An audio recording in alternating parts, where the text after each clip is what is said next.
তাহলে আমরা 12 তারিখ সকাল সকাল গিয়ে ধানের শীষে ভোট দিয়ে লায়ন হারুনুর রশিদকে এমপি বানিয়ে বিএনপি কে বাংলাদেশের সরকার হিসাবে দেখতে চাই কিনা বলেন। দুইটা দাবি নিয়ে এসেছি আপনাদের এলাকার সন্তান হিসাবে।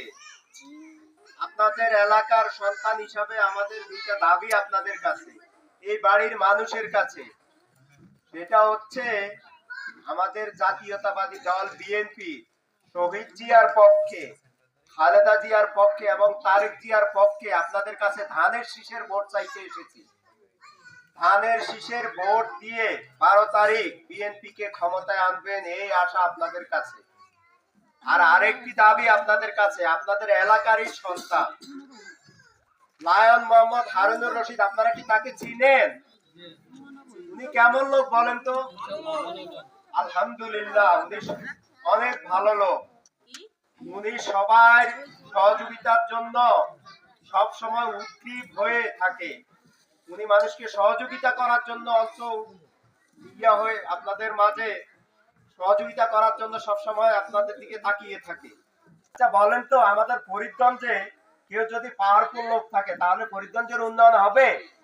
হবে। আর যদি আমাদের 16 নম্বরে থাকে তাহলে 16 নম্বরে আরো বেশি হবে। আর যদি আমাদের এলাকার থাকে তাহলে আমাদের এলাকার উন্নয়ন আরো বেশি হবে কিনা বলে। কোদাল সবসময় বুকের দিকে টানে।